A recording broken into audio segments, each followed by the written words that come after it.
taariikhdii midoobeed ee nolosha. bal aan idin xusuusiyo halkay inoo maraysay qisadeennii taariikhdii midoobeed ee nolosha. waxay inoo maraysay ninkii ahaa cabdulaahi oo oday dhaqana ku yidhi naftaada ama hantidaada, oo micnaheedu ahaa inaan ku dilo ama inaad hantidaada igu soo soojiso. bal maxaa xiga? maxayse gabadha ka tiri?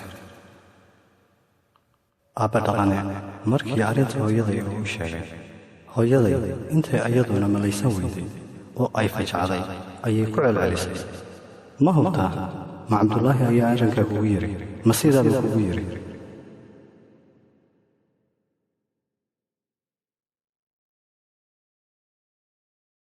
run ahaantii yaab iyo amakaag murugo weyn ayaa nolosheenni ku soo siyaaday.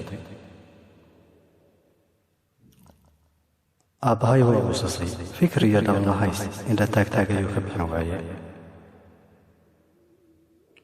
kadib hooyaday ayaa kula talisay aabbahay inuu dacwoodo oday dhaqmeedyadii deegaanka iyo kuwii ninkii isaga heelkii ahaa. aabbahay arrinkaa ayuu u arkay inuu xal yahay, wuxuuna raadiyey odayaashii deegaanka iyo ninka eheladiisii kuwii xigay. aabbahay wuxuuna la kulmay odayaashii, wuxuuna u sheegay sida ay wax u jiraan iyo arrinka soo kordhay.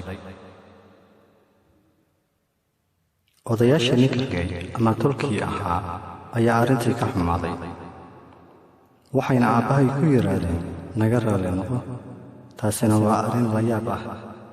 xaqiiqdii annaga ayaa raadinayno, insha allah arrinkuna khayr buu ku dhammaanayaa. annagaana isaga la xaajoonayno oo kaa canaananayno, adigoona istaji ee gurigaaga ku laabo ee annaga naga warsugo.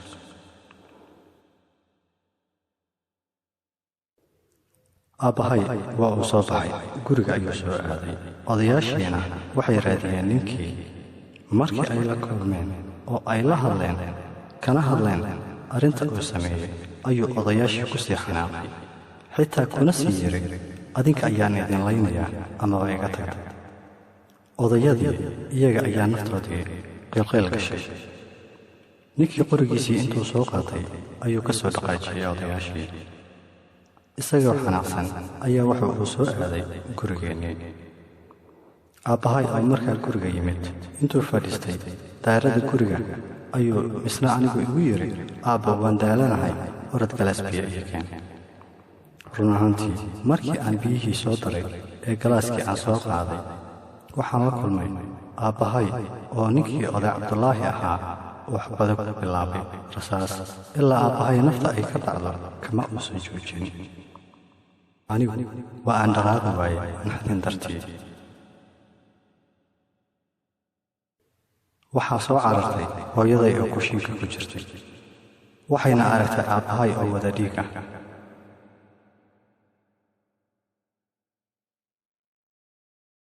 waa ayna dul tagtay, waa ay ku dul oysay, misna ku dul baroortay.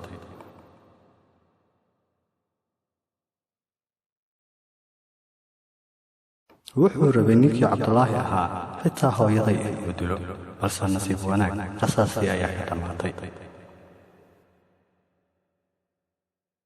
hooyaday intuu dul yimid ku yidhi adigu waad nasiib badan tahay, balse rasaas ayaan doonanayaa. haddaan kuugu imaado guriga adiga iyo carruurtaada, ogow ninkaaga inaad raaci doontaan.